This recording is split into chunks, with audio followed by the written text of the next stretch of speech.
নমস্কার, আমি রূপসী হালদার। অবরুদ্ধ নিশীথ লেখনীতে রয়েছেন তেজস্মিতা মুর্তজা। পর্ব 60 প্রথমাংশ। পলাশির হাসি পাচ্ছে, দুঃখে না আনন্দে বুঝতে পারছিল না।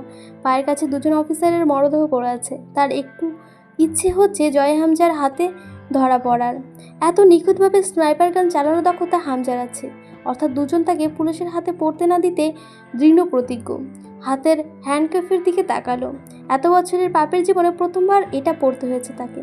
বাইরে বোধ হয় আততায়ীদের সাথে টুকটাক লুকোচুরি চলছে পুলিশদের। পাশের বিল্ডিংয়ে জানলা বা ছাদে কাউকে দেখা যাচ্ছে না, অর্থাৎ হামজা নিচে চলে গেছে। তাহলে জয় কোথায়? গোলাগুলি বাঁধানো শেষ, ফোর্স লন্ডভন্ড হয়ে গেছে। পলাশ বলেও পালানোর চেষ্টা করলো না, সে পুলিশের হাতছাড়া হতে চায় না। আগুন জ্বলছে চারদিকে। পেছনে ডোবার কাছে প্রাচীরের ওপার থেকে আরও কয়েকটা কনস্টেবল এসে পড়লো বাগানে। জয়ের ছেলেরা আর পলাশের দলের চেলারা সব একাকার হয়ে গেছে।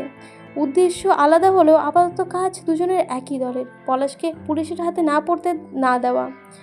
কন্ট্রেট একটা পলাশকে ঘেঁষে গেল। দ্রুত মাথা নামিয়ে বকে ওঠে পলাশ। রূপকথার জন্য বেশ টেনশন হচ্ছিল। ওকে ধরা হবে? ও তো কোনো দোষ করেনি। তার নিজের বউয়ের আঘাত করার অধিকার শুধু তারই আছে। পাশের বিল্ডিংয়ের বাহিনীর 3 জন ঢুকে পড়ল। হামজা তখনও বিল্ডিংয়ের ভেতরেই। দোতলায় নেমে এসেছে ছাদ থেকে। দোতলার প্রধান কার্যালয়ে এনজিএসটির একাধিক কেবিন আর ডেস্কটপ সাজানো এক এক ইউনিটে। বাথরুমের দেওয়ালের আড়ালে দাঁড়ালো হামজা। বাহিনীর লোক প্রথমত ছাদে উঠবে, কারণ ওরা নিশ্চিত বুঝেছে ফায়ারিং ছাদের ওপর থেকে হয়েছে। হাতের M20 ফ্লোর ফাইগ্লান রাইফেলটি ওজন কম বেশি হলেও 15-16 পাউন্ড। সেটাকে ঠ্যাঙে ঠেকিয়ে রাখলো, রুমাল দিয়ে মুখ মাথা বেঁধে ফেলল। চোখ দুটো ঠিক মতো দেখা যাচ্ছিল না। এরপরও গিয়ে দোতলার প্রবেশ দরজায় আড়ালে দাঁড়িয়ে রইল। ঘুটঘুটে অন্ধকার গোটা বিল্ডিং। ওদের হাতে টর্চ আছে অবশ্য, তবে সেটা আলো সরু সামনের দিকে, বাকিটা অন্ধকার। ওরা যখন দরজায় পেরিয়ে সোজা হুড়হুড় করে দোতলার ইউনিটের ভেতরে ঢুকে পড়লো, হামজা পায়ের স্যান্ডেল খুলে আস্তে ধীরে করে বেরিয়ে পড়লো অন্ধকারে। নিঃশব্দে সিঁড়ি দিয়ে নেমে পড়লো পেছনে। ডোবার ধার এগিয়ে গিয়ে আমবাগানের ধারে ঝোপের আড়ালে গিয়ে দাঁড়ালো। জয় কারো অস্তিত্ব টের পেতেই পিছন না করে পিস্তলের মুজেলটা হাত বাড়িয়ে তার পেটে ঠাক করলো। হামজা শান্ত স্বরে বলল, এখানে বেশিক্ষণ দাঁড়িয়ে থাকিস না, এই ঝোপটাকেও সার্চ করা হতে পারে, এগিয়ে যা। জয় খ্যাক করে উঠল, ভাই তুমি এখানে কারবাল লড়াইতে আইসো? ফোর্স ছাড়াইতে পারছে চারদিকে? কবির দাঁড়িয়ে আছে মোড়ের ওপারে, বাড়ি যাও। আরমিন ভাবি তুলি বাড়িতে একা, কেউ নাই, কিন্তু বাসায় ওরা ছাড়া। হামজা জয়কে ছোট্ট একটা পকেট চাকু ধরিয়ে দিয়ে বলল, এটা রাখ। মুখের রুমালটা খুলে জয়ের হাতে প্যাঁচাতে প্যাঁচাতে বলল, সাবধানে ব্যবহার করবে এটা, হাতে লাগানো না, সর্বনাশ। জয় ঠেলে বের করে দেয় হামজাকে, যাও তুমি, আমার কিচ্ছু হবে না। তখন চারদিকে তোলপাড় হয়ে যাচ্ছে।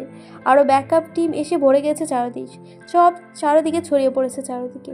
3 জন অফিসার অজানা আততায়ীদের গুলিতে নিহত। তাতে ক্ষেপে মৌমাছির মতো ছিটছে পড়ছে এলাকার সবগুলো। বাইরের লোক ভাবেনি পলাশকে ধরতে এমন কাণ্ড হবে, হবার কথাই না আসলে। কিন্তু হামজা স্পটটা পেরিয়ে বাকিটা পথ আরাম করে আম পাবলিকের মতো হেঁটে এসে মোড়ের ওপারে কবিরকে বলল, সিচুয়েশন হ্যান্ড অফ আউট হয়ে গেছে, জিপ নিয়ে তুই জয়ের কাছে যা, উল্টো পথে ধরে যাবি, তারপর পলাশের বাড়ির পেছনের আমবাগানের ভেতর থেকে ঢুকবি। জয় ওদিক দিয়ে বের হবে, অন্য উপায় নেই আর। আচ্ছা ভাই। কবির কোনো মতো মাথা নেড়ে গাইগুই করা শুরু করলো। জয় ভাই বলেছে আপনাদের বাড়ি পৌঁছে দিতে। হামজা নীরব চোখে তাকালো। আর কি আমি বলেছি? কবির আর একটা কথা বলল না, চুপচাপ সোজা জিপে উঠে বসলো। যাবার আগে শুধু আস্তে করে একবার বলল, ভাই আপনি কি আলাদা গাড়ি নিয়ে বাড়িতে যাবেন? বাড়ি যাব না আপাতত, বাড়িতে কয়েকজনকে রেখে এসেছি, তুই দ্রুত যা। কবির চুপচাপ চলে যায়। হামজা জয়কে এমন অবস্থায় ফিরে বাসায় যাবে এই ভাবনা বাবার মতো কঠিন বোকামি করছে সে, বুঝল। পলাশ তখনও পুলের ধারেই দাঁড়ানো। ওর হাতে হ্যান্ডকাপ পরানোর পর পুলিশদের ওর দিকে আর খেয়ালই নেই। পুরো মনোযোগটা 3 মরদেহ অজানা হামলাকারীদের ওপর পড়েছে। পলাশের কাছে তখন মাত্র 2 জন রক্ষী, তবু বেশ দায়সারাভাবেই দাঁড়িয়ে রয়েছে, কারণ পলাশের কোনো হেলদোল নেই। সে যেন হ্যান্ডকাপ পরে বেশ খুশিতেই দাঁড়িয়ে রয়েছে। হাত দিয়ে মাঝে মধ্যে পকেট তাড়ানোর চেষ্টা করছে। একটু লেবু পানি পেলে ভালো হতো, মাথাটা ঝিমঝিম করছে তার। জয়ের মুখ বাঁধা, তবুও বোতলের কক খুলতেই ঝাঁঝালো এক শ্বাস আটকানো ধোয়ার মতো গন্ধ বেরিয়ে এসে দেখলো নাকি হালকা কেশে উঠল। লোহার গেটের ছিটকিনির ওপর অল্প স্বল্প করে তরল ঢাল ছিল। তোতাল ছোঁয়ার প্লাস্টিকের মতো ক্ষয় হয়ে গিয়ে সেগুলো পড়ছিল ধাতুগুলি। মাটিতে পড়ার পর চিরচির করে শব্দ হচ্ছিল। একসময় গোটা ছিটকিনির সিস্টেমটাই ক্ষয় হয়ে পুরো নিঃশেষ হয়ে গেল। জয় বোতলটার কর্ক কোনো মতো আটকে বোতলটা ছুঁড়ে দিল মারলে দূরে। হাতের রুমালের ওপর পড়েছে বোধহয় 2-1 ফোঁটা। রুমাল না পেঁচিয়ে থাকলে হয়তো হাতেই লাগতো। পিস্তলের ম্যাগানিজ স্কুলে কয়েকটা অ্যালমো রিলোড করলো, সাইলেন্স লাগিয়ে নিল। আস্তে করে গেটটা খুলে ভেতরে ঢুকলো। শুকনো পরে গাদা হয়ে আছে, হাই বুটের নিচে মরমর করছিল।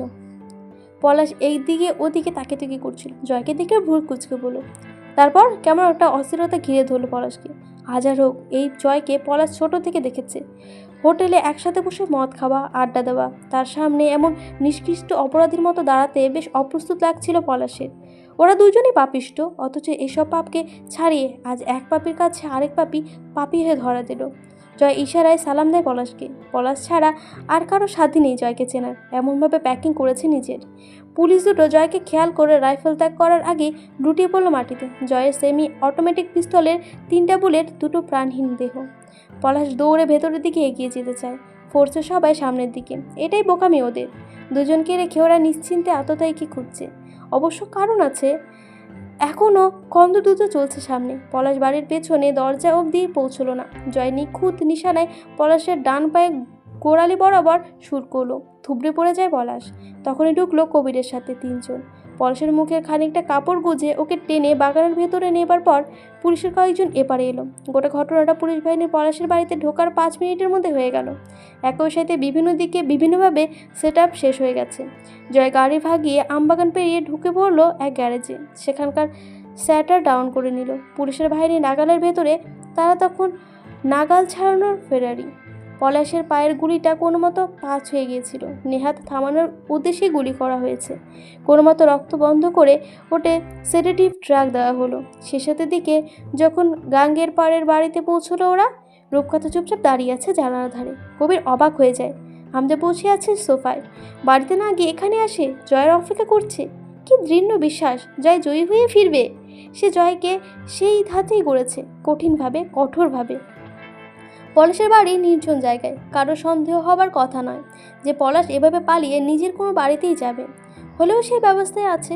পুলিশের ধারণা পলাশকে নিয়ে পালিয়ে ওর দলেই লোকেরা। রূপকথার স্বামীকে সেই রাতে একবার দেখেছিল অচেতন অবস্থায়। জয়কে ধরে নিয়ে এসে বেসমেন্টে সেই কক্ষে শিথিল শিকল পরে রেখে গেছে। তারপর যেসব অমানসিক অত্যাচার করা হয়েছে সেসব সময় রূপকথা দূরে থেকেছে। এসব ভালো লাগে না তার। পলাশের গঙ্গানি কানে এলে নিজের সেই সব দিনের কথা মনে পড়ে যায়, বিশেষ করে বিয়ের সেই প্রথম রাত।